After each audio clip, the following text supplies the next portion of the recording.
Obrigada, gente. Boa tarde. Eu acho que vocês já me ouvem, né? Que o Felipe já perguntou. Muito bom estar aqui com vocês.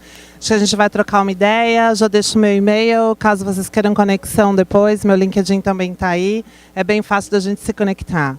Acho que uma das primeiras coisas que eu gosto sempre de falar nas minhas palestras é que marketing não começa com investimento. Normalmente, quando eu falo, eu trabalho com marketing, as pessoas falam assim, nossa, mas quanto de orçamento você tem? Ou quando eu falo, seu negócio precisa ter marketing, as pessoas me perguntam, nossa, mas eu não tenho dinheiro para fazer propaganda, não tenho dinheiro para fazer comunicação, não tenho dinheiro para fazer mídia. Normalmente é isso que as pessoas me trazem. Ou eu tenho os primos dos churrascos de família que ainda olham e falam assim, ah, você é rica, né? Você é a pessoa que ganha os brindes, você é a pessoa que vai em todos os eventos, né? Você se dá bem, né? Você ganha vários free pass. Falo, não, não é nada disso. Marketing, na verdade, em cada um dos nossos negócios, começa com estratégia. Se você não souber o porquê do seu negócio, qual é o motivo dele existir? Por que ele existe? Qual a diferença que ele gera no mundo? Qual é a dor que ele resolve? Por que você resolveu empreender? Por que você resolveu ter esse job, esse business na sua vida? Este porquê é o norteador de tudo que você vai fazer depois enquanto marketing. Se você não tem clareza disso, nada que você faça depois, ou nenhuma ação que você faça fora disso, vai trazer para você essa paz de espírito de ter um foco e de trazer resultados para o seu negócio. Então, antes de mais nada, tenham essa clareza. Saibam qual é a dor, saibam do porquê você existe, saibam qual é o valor que você gera para o mundo. Se você não tem uma proposta de valor clara, você pode ir para a Globo, no comercial do Fantástico. Você vai atingir uma massa enorme, você vai atingir milhares de pessoas, e cada uma dessas milhares de pessoas não vai saber exatamente aquilo que você faz, e não vai saber que retorno trazer para o seu negócio, nem que resultado te ajudar a gerar. Então, a primeira coisa é começar com o seu porquê. Por que a gente tem... Deixa eu ver se eu não pulei. É isso mesmo. Por que a gente tem que pensar em marketing quando a gente é uma startup ou quando a gente é um pequeno negócio? Eu tenho donos de negócios aqui? Tem donos? Joia. Eu tenho líderes de times aqui? Joia. Tenho profissionais de marketing aqui? Joia. Tenho profissionais de vendas? Graças a Deus, tem alguém de vendas, né? Tem poucas pessoas de vendas andem junto com as pessoas de marketing. Temos jornalistas também, que bom, seja bem-vinda, né? Quando a gente é uma startup ou quando a gente é um pequeno negócio, o marketing começa com você. Eu vejo muitos profissionais de marketing, ou muitos founders, muitos líderes, que não têm claro o pitch, não tem claro o posicionamento, não tem claro, de novo, aquele porquê lá atrás. E você é o início da sua marca. Então, se você, por exemplo, tem uma marca que é arrojada, que é super voltada para a inovação, que é disruptiva, que faz algo muito diferente no mundo, não dá para você andar de terno e gravata. Por quê? Porque não combina, você não tem coerência. E tudo que as pessoas forem olhar para você enquanto pessoa que representa aquela marca, precisa fazer sentido, precisa ter coerência, precisa estar conectado com aquilo que você está entregando de mensagem no mundo. As pessoas usam muito esse termo hoje, né? Propósito. Qual é o propósito do meu negócio? Qual é o propósito da minha vida?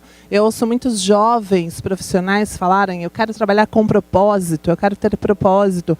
Como se propósito fosse algo inalcançável, algo inatingível, algo que é etéreo. E propósito, na verdade, é a soma de visão, missão e valores. Quando você tem clara a missão, quando você tem claro onde você quer chegar e quando você tem claro quais são os valores do seu negócio. Por exemplo, eu não abro mão de ser um negócio que pensa em sustentabilidade. Ok, este é um valor para você. Quando você sabe que este é um valor e isso está claro, você está executando o seu propósito, que é trazer um impacto ambiental no mundo, que é fazer a diferença para a natureza, por exemplo. Então você tem que saber para que você existe, por que você existe, que é a sua missão, aonde você quer chegar e quais são os valores dos quais você não abre mão. Se você tem isso claro, você vai partir para um segundo pilar, que é o pilar da comunicação. Já foram, às vezes, em algum negócio em que a recepcionista te atende com uma linguagem um pouco mais formal? Boa tarde, seja bem-vindo, é um prazer ter você aqui. E, de repente, quem está dentro do negócio fala, oi, tudo bem? E aí, como é que você está? Existe uma incoerência de posicionamento dentro do business. Nossa, mas a minha recepcionista tem que pensar no negócio do marketing? A minha recepcionista tem a ver com o que eu estou falando de comunicação? Quem é a primeira porta de entrada do seu cliente dentro do negócio? Não é ela? Se é ela tem que ser a primeira a ser treinada com isso. Eu vejo sites, às vezes, de marcas que se propõem a ser disruptivas e cuja paleta de cores é totalmente flat, totalmente clean. Ela é sempre baseada no azul, no branco, no verde claro. Mas você não é uma marca disruptiva?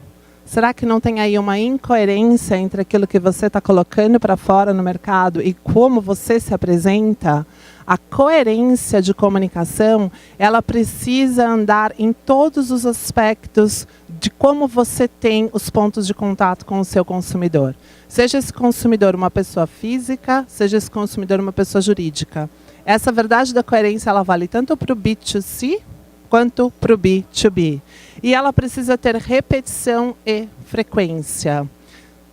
Quando a gente fala de repetição e a gente fala de frequência, a gente está falando que existem alguns claims, ou existem algumas verdades, existe o mote do seu negócio, algumas frases que você vai repetir constantemente e vai ajudar o seu time a ter clareza nessa comunicação. Porque quando você faz isso, você está ajudando o consumidor a entender aquilo que você faz e qual é o valor que você agrega.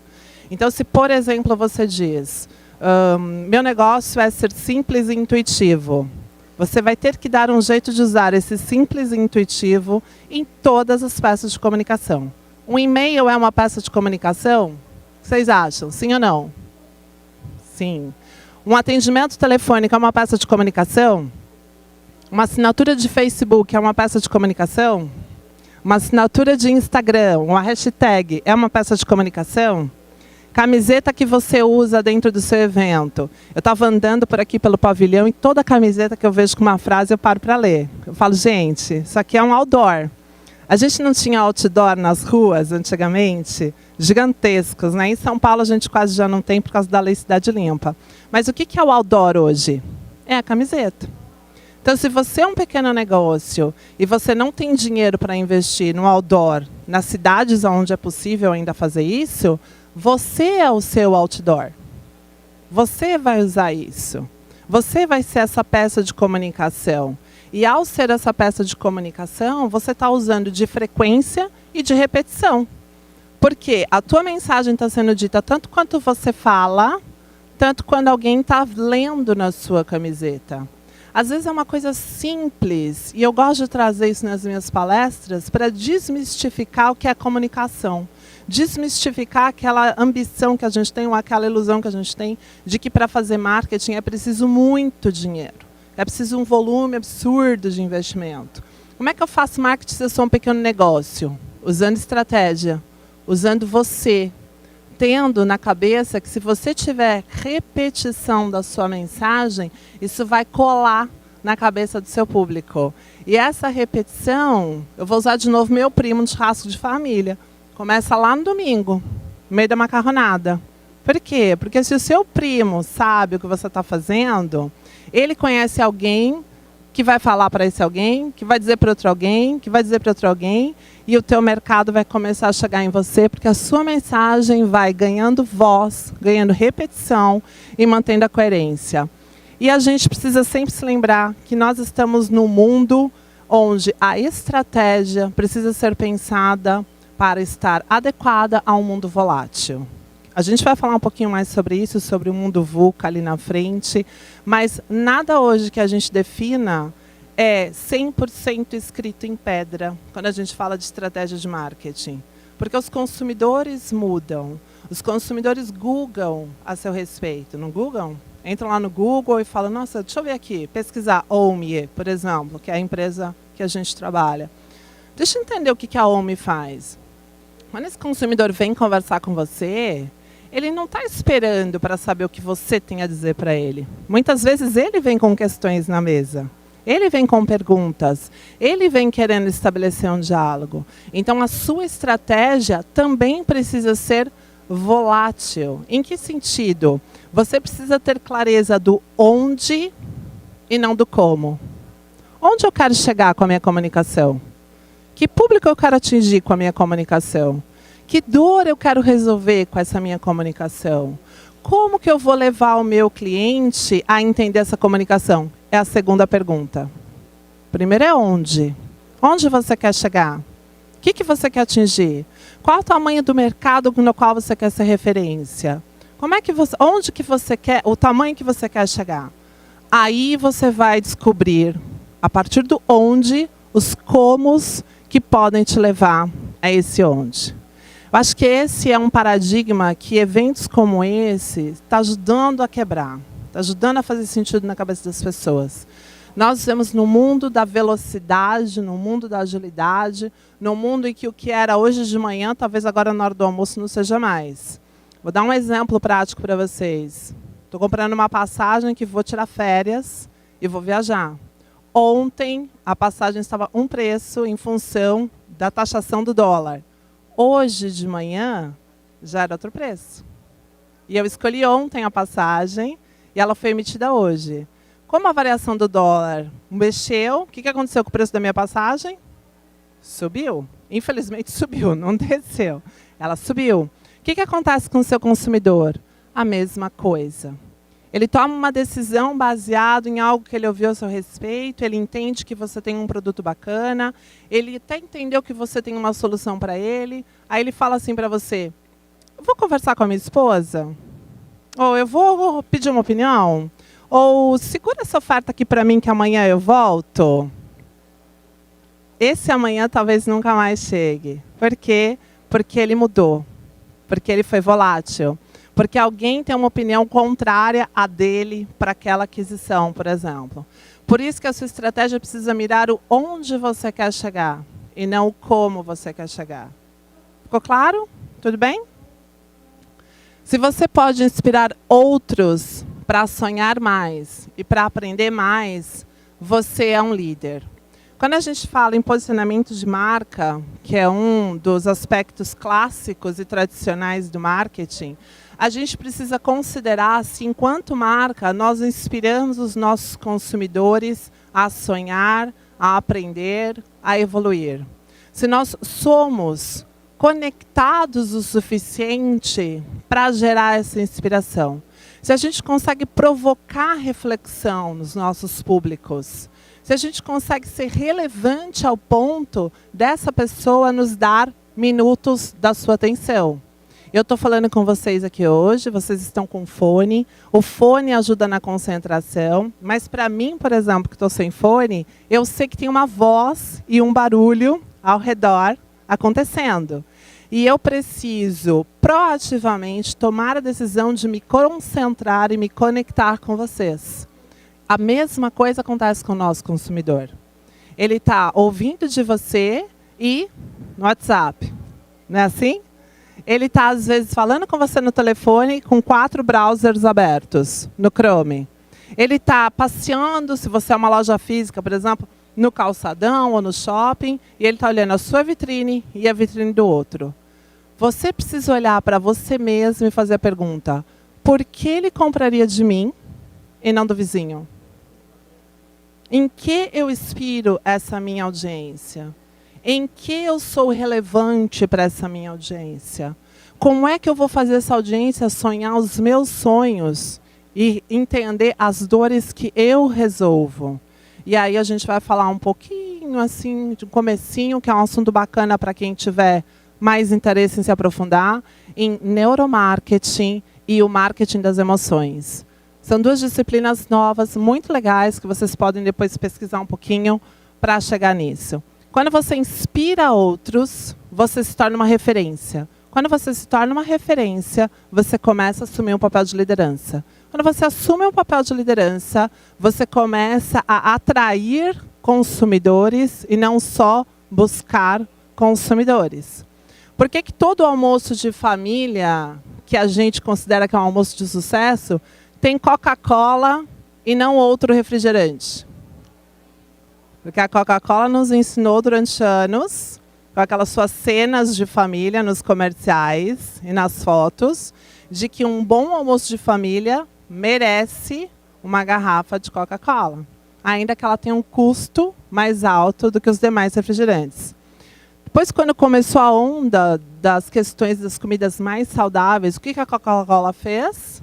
Não, então agora ela mostra consumidores correndo, se exercitando, tem no pôr do sol, de shorts, para mostrar também para nós consumidores e para nos educar. Olha, você também pode ser fitness e tomar a sua Coca-Cola, porque ela me inspira a ser melhor, porque ela tem essa conexão emocional com o seu público. E é por isso que ela tem tantas gôndolas dentro dos supermercados.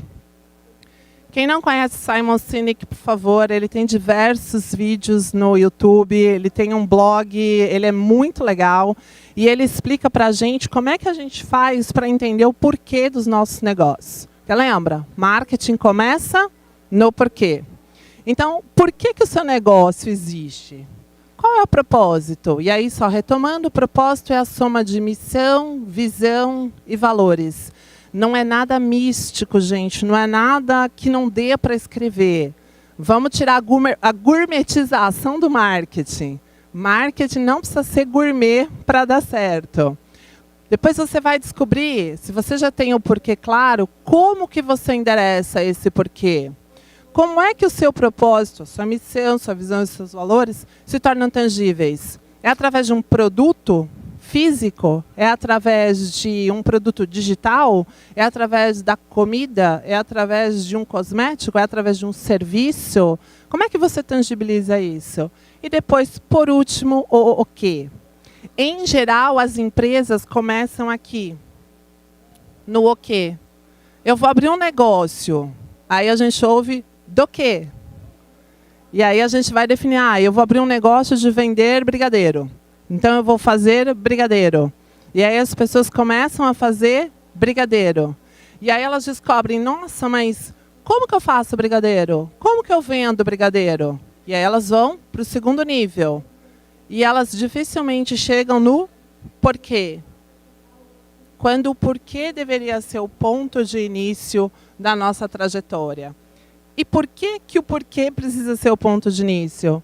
Porque quando você caminha de fora para dentro, quando você decide, eu vou para um negócio, e eu vou fazer brigadeiro, você está caminhando de fora para dentro, simplesmente fazendo o que todos fazem. Quantas pessoas vocês conhecem que fazem brigadeiro? Quem conhece alguém que faz brigadeiro e vende brigadeiro? Olha a concorrência de brigadeiro. Usei só o brigadeiro, que aliás é um doce que eu amo, como exemplo. Agora, quando você caminha de dentro para fora, você está construindo a sua própria jornada e aumentando o seu potencial de ser excepcional. Não, eu faço brigadeiro porque eu entendo que brigadeiro é uma comida que remete a emoções positivas, remete aos melhores momentos da infância e ele traz um aspecto emocional no paladar. Eu faço brigadeiro porque eu sou excelente na produção de brigadeiro.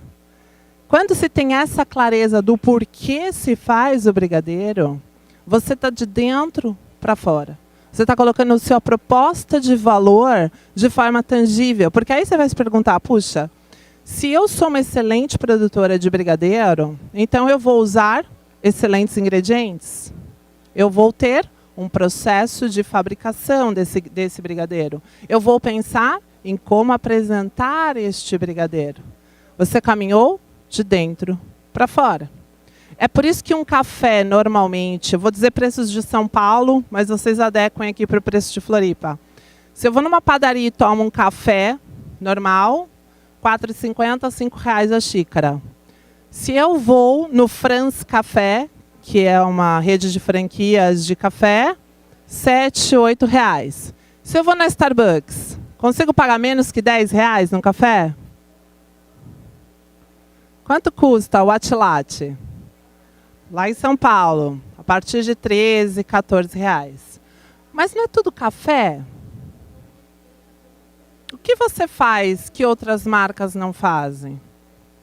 Por que o seu café vai ser mais caro ou mais barato do que o outro? Por que o seu brigadeiro vai ser melhor posicionado ou pior posicionado do que o outro? A resposta está aqui. A resposta está em entender como você faz as coisas. Boas embalagens não garantem produtos excelentes. Quem já caiu nesse conto da embalagem? Muitos, né? A embalagem, eu não estou tirando o mérito da embalagem, a embalagem é muito importante. Mas aquilo que está dentro é muito mais importante. Aquilo que está dentro é muito mais relevante. É por aquilo que está dentro que a gente volta, compra, e não pela embalagem. O que está dentro do teu negócio? O que está ali que precisa ser comunicado? Qual é a verdade que você ainda não está colocando corretamente para fora? Ter apenas uma boa embalagem talvez te garanta a primeira venda, mas ele não te garante perpetuidade. E quando você não tem perpetuidade, você não tem escala. Vai crescer o quê se você não tem perpetuidade? Quando você não tem um produto excelente para entregar, você não fideliza e você não potencializa o boca a boca. Agora, quando você está caminhando de dentro para fora, a partir de um porquê claro, a partir de um propósito bem estabelecido, usando frequência e repetição na sua comunicação, você está trilhando a sua jornada de excelência. E aí eu ouso dizer que você pode até ter uma embalagem meio quebradinha. Porque se o seu produto dentro dessa embalagem for muito bom, ele vai te gerar um boca a boca, e um vai vender para o outro, e aí o teu negócio vai crescer, o teu mercado vai crescer e você vai ter dinheiro para investir em embalagem. O contrário nunca é verdadeiro. As pessoas e as marcas que investem primeiro nas suas embalagens e depois nos seus produtos não conseguem se manter no mercado. E nesse momento, quando a gente já tem essas coisas claras, a gente passa por um segundo desafio, que é o desafio do engajamento da audiência. Uma audiência jovem, uma audiência dispersa. Quando eu falo jovem, eu não estou falando apenas em idade. Hoje a gente tem uma competição por atenção que passa por smartphone, tablet ou notebook, PC, televisão, rádio, podcasts, outdoors, revistas, que estão quase morrendo, mas ainda sobrevivem. E a gente tem uma briga por likes, uma briga por vanity metrics, que a gente fala. As pessoas estão muito mais preocupadas em ter quantidade e muitas vezes em detrimento da qualidade. Eu tenho que ler todo o feed de notícias, eu tenho que saber de tudo que está acontecendo. Eu tenho que seguir todos os artistas, eu tenho que seguir todas as marcas. Cansa só de falar. A gente começa a pensar, a gente cansa. E é por isso que você precisa olhar para isso e falar assim, cara, qual é o diálogo real que eu estou tendo com a minha audiência? A minha audiência está retornando para mim com comentários? A minha audiência está trazendo para mim, olha, deu certo, gostei, não gostei. A minha audiência está virando para mim, brigando comigo, falando, cara, não fui bem atendido. Quando alguém briga com você no seu negócio, é a maior e melhor oportunidade que você tem de entender o mindset do seu consumidor. Pô, que legal, você está me dando a oportunidade de entender por que eu não estou te atendendo bem. Você está me dando a oportunidade de eu ver coisas que eu não estava vendo no meu negócio. Porque a gente, quando está dentro da panela de pressão, é um pouco mais difícil da gente sentir se está ficando bom ou não o caldo, né? A gente está ali dentro. Então, usem essas oportunidades. E se preocupem se você está conseguindo estabelecer um diálogo. Quando você conversa com o outro, por que eu faço perguntas nas minhas palestras? Porque eu quero saber se vocês estão conectados comigo. Eu quero que a gente converse, eu aqui no palco, você aí sentado. Eu quero que você esteja engajado no conteúdo que eu estou oferecendo. Eu quero que você troque comigo olhares para me dizer, ó, estou indo bem ou não estou indo bem? As pessoas estão entendendo ou não estão entendendo aquilo que eu estou falando? E digitalmente a gente precisa fazer a mesma coisa. Digitalmente, às vezes, a gente só está preocupado se a gente tem like. Eu fiquei feliz, particularmente, quando o Instagram tirou os likes. Eu falei, cara, uma oportunidade para que a gente volte a dialogar. Porque até então, tem um dedinho para cima, não tinha nenhum para baixo, né, no Instagram, só tinha um dedinho para cima, tá tudo bem. Tem um monte de gente aqui me dando dedinho para cima. E venda? Como é que estava? Porque a venda é que mostra se o seu share of mind, se o tamanho de lembrança que você tem na cabeça do seu consumidor está se traduzindo em market share. Ou está se traduzindo no aumento do tamanho da pizza que você tem de mercado. Se a sua fatia de mercado está ficando mais gordinha ou não. Por isso que é tão importante a gente pensar nisso. Como é que eu vou fazer melhor para ter um engajamento maior dos meus consumidores? Eventos estão se tornando cada vez mais uma ferramenta de comunicação de marketing. Porque é no evento que você tem o shake hands. Quantas mãos você apertou nesse evento? Hoje ou de ontem para hoje? Se foram poucas, talvez você esteja perdendo uma boa oportunidade de networking. A gente americaniza tudo, né? A gente fala muito disso. Mas vamos apertar a mão? Vamos nos conectar? Vamos entender o ser humano que está ali consumindo o seu negócio? Vamos ver se está claro para esse ser humano a comunicação da proposta de valor do teu business? Vamos ver se o seu porquê de existir está tendo conexão no entendimento da audiência. Se você não para fazer essas perguntas, essa briga aqui, que é uma grande via vermelha mesmo, porque é uma guerra hoje em dia, pode estar sendo perdida para o seu negócio. E se você não está crescendo, você está morrendo. Se a sua marca não está ganhando mais relevância, ela está perdendo, porque alguém está ganhando relevância sobre você dentro do seu negócio, dentro do seu segmento. Para que uma marca possa conquistar consumidores fiéis, é importante se conectar às emoções das pessoas. Por que que Coca-Cola, Apple e Nike são ícones? São marcas desejáveis. São marcas que todo mundo quer. Porque, de alguma forma, ela se contextualizou emocionalmente no dia a dia do consumidor. Mas, Ana, eu produzo... Deixa eu ver aqui um exemplo que pode ser difícil. Eu produzo equipamentos médicos. Não sei se tem alguém aqui de indústria. Eu produzo grama sintética. Talvez seja um pouco mais difícil. Porque quando a gente fala de eu produzo cosmético, é fácil imaginar essa conexão emocional. Quando a gente fala eu produzo comida, é fácil da gente imaginar essa conexão emocional. Eu produzo moda, é fácil de você imaginar. Mas e quando não é? Como é que você estabelece? Tá dando para ouvir? Ok? Botas. Botas? Móveis. Como é que eu me conecto se eu produzo móveis, né? Como é que eu viro um ícone se eu produzo móveis? Colocando o móvel na emoção. Uma vez eu vi um comercial de produção de móveis e eu vi também um material que eu vi produzido, não foi eu que fiz, para equipamentos médicos. Quando você consulta o médico, vamos combinar que a sua principal preocupação é se ele vai te deixar em segurança? Se o médico vai ter correção no diagnóstico que ele vai fazer a seu respeito? Se ele vai ter zelo com a sua saúde? Então você quer se sentir seguro. Quando você produz um móvel, você não quer ter beleza? Você não quer ter solidez? Você não quer ter firmeza ao sentar? Já pensou sentar numa cadeira e cair? A gente não faz essa primeira conexão quando a gente é um consumidor que está absorto e tendo sua atenção completamente dispersa. Mas quando você chega no que os americanos chamam de moment of truth, que é o momento da verdade, aí você para olhar. Quando você vai no médico, a primeira coisa que a gente busca não são os diplomas na parede? Onde que esse cara é formado? Ou não é uma indicação? Quando a gente compra um móvel, a primeira coisa que a gente quer ver, se for um móvel residencial, não é se ele vai embelezar o ambiente?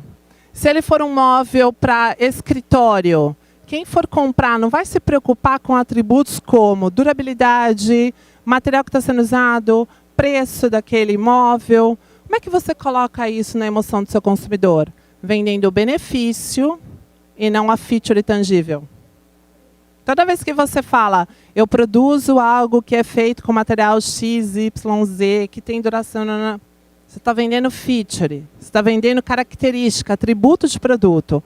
Toda vez que você fala, olha, o meu produto gera este benefício e consegue colocar isso numa foto, consegue colocar isso numa imagem, consegue colocar isso numa história que faça sentido, você está começando a trabalhar para tornar a sua marca um ícone.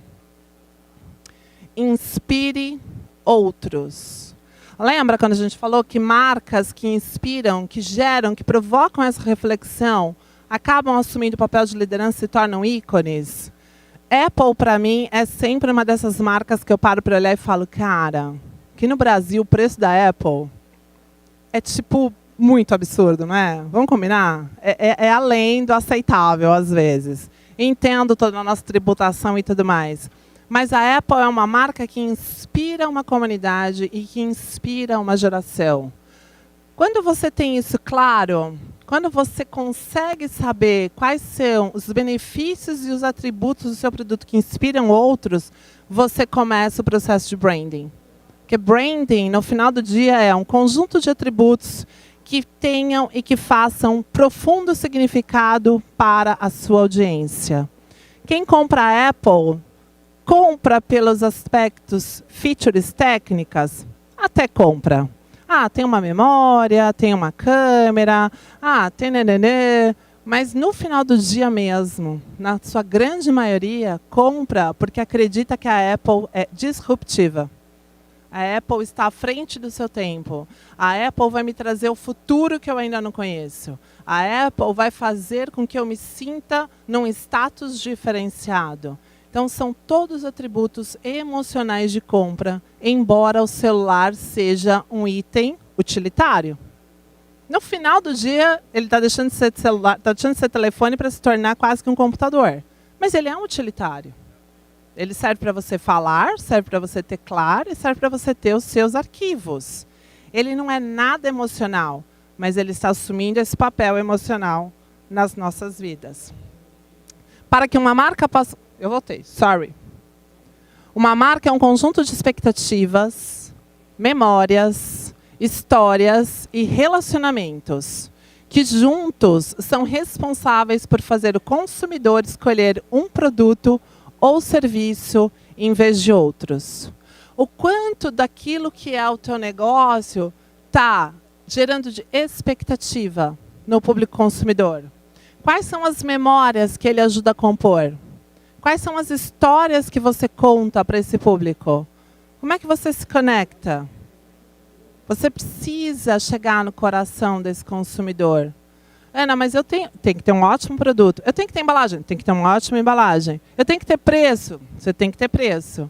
Mas tudo isso é a carcaça do que você entrega. É o corpo do que você entrega. O seu consumidor se conecta mesmo, é aqui, ó. Expectativas, memórias e história. Faça o exercício. Pega um papel em branco, escreve ali o nome da sua empresa e escreve uma redação. Lembra de redação da escola? Tem que ter no mínimo 20 linhas. Tem que ter um título. Faça uma redação sobre o seu negócio. Pega esse papel, escrita essa redação, e entrega para alguém que não te conhece, desconhecido em ponto de ônibus. Adoro bater papo. Senta lá do lado do ponto de ônibus e fala assim, oi, tudo bom? Como é que você tá? Vai chover hoje, né? Tá sol? Não, pois é, acabei de chegar. Pode ler esse papel aqui para mim? O que você entendeu? Façam o teste. Isso, elevado a grandes investimentos, chama pesquisa de mercado. Uma boa pesquisa de mercado nada mais, nada menos é do que uma boa conversa. Quando eu converso com você, eu sei aquilo que você pensa e eu consigo entender se você está entendendo aquilo que eu estou falando ou se não. Coloquem o produto de vocês, a empresa de vocês nesse contexto. Que memórias que eu estou gerando? Que expectativas que eu estou atendendo? Que histórias que o meu consumidor pode contar a partir daquilo que eu faço? Vocês vão se surpreender. Saibam quem é e quem não é o seu consumidor. Mas tem alguém para quem eu não devo vender? Tem. Isso é chamado de nicho. Escolha o seu nicho. Se especialize no seu nicho. Conheça tudo sobre o seu nicho. Seja parte do seu nicho. E entenda que relevância você gera ali. Porque aí você vai ter conexões verdadeiras e você vai atrair para o seu negócio pessoas que compartilham do seu propósito e que, por isso, passam a se considerar fãs do seu negócio e não apenas clientes. Quando você tem cliente, você tem um ciclo que se abre e se fecha, que começa e termina. Quando você tem fã, não.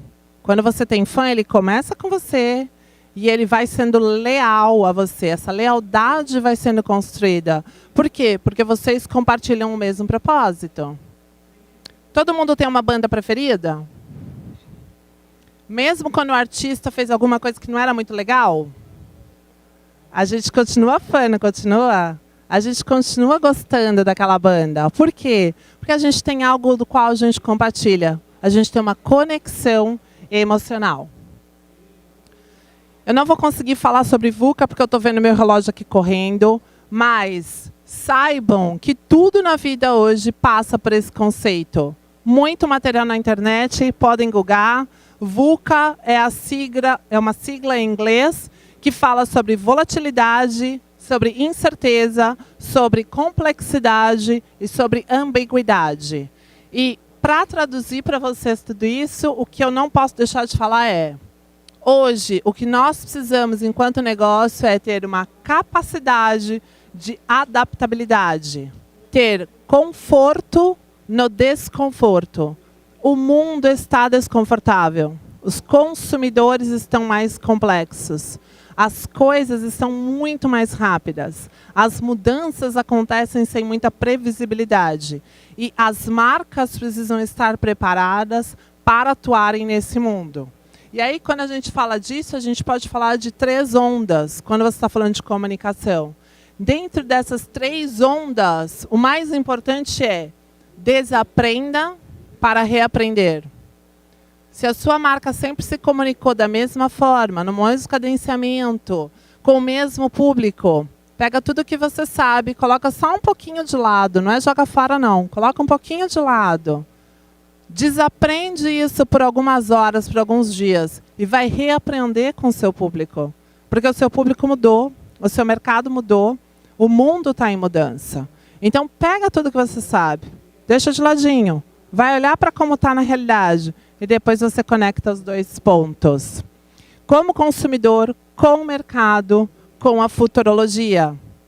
Aprenda de novo, aprenda a aprender. Isso que vocês estão fazendo aqui é aprender. Vocês estão sentados aprendendo, inundando o cérebro de vocês com um monte de novidades em todo o evento. Aprenda a gostar desse processo de aprender e a gostar do processo em que a gente fica desconfortável. Principalmente, use a tecnologia a seu favor. A tecnologia, ela é uma faca de 2 gumes mesmo, ou ela afasta a gente, ou ela aproxima a gente. Se você usar corretamente a tecnologia, você vai se aproximar do seu público consumidor. Se você não usar corretamente a tecnologia, você vai achar que Instagram é só para escrever post e acabou. Se conecte com o seu público através da tecnologia e promova encontros pessoais com eles. Para quê? Para você poder viver todo o seu potencial empreendedor e fazer diferença e relevância nesse mundo, trabalhando muito duro, mas também se divertindo bastante. Obrigada a vocês pela atenção. Fica aqui. A gente se conecta pelos eventos por aí.